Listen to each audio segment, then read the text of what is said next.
반짝이는 눈빛 눈이 부셔 매일 날 감싸주는 손길.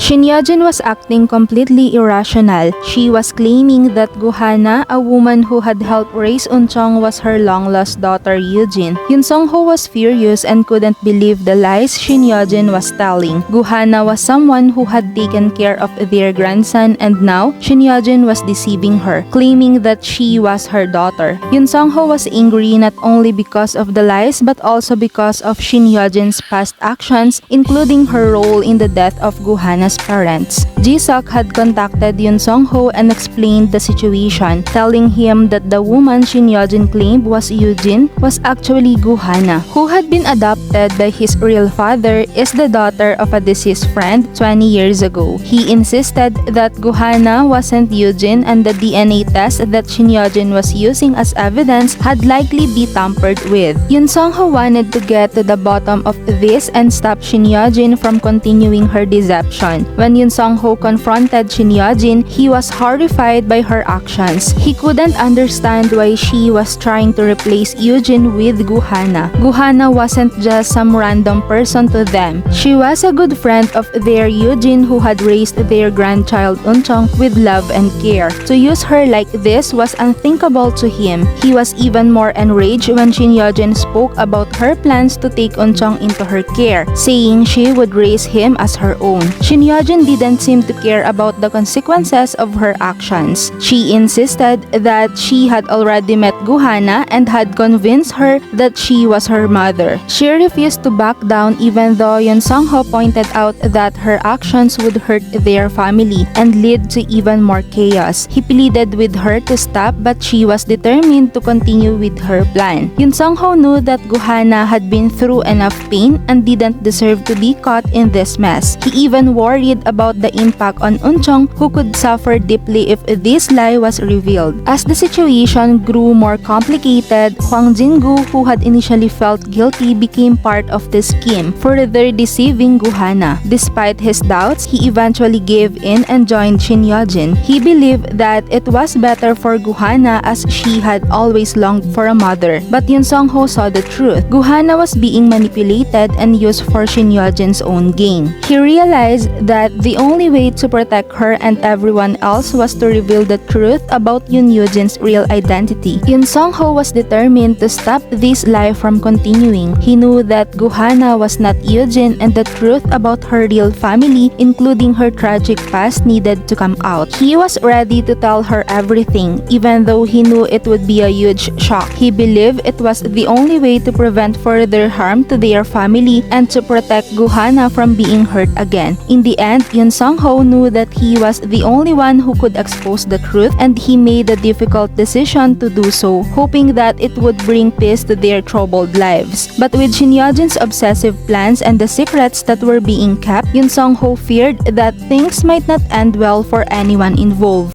'Cause you are beautiful.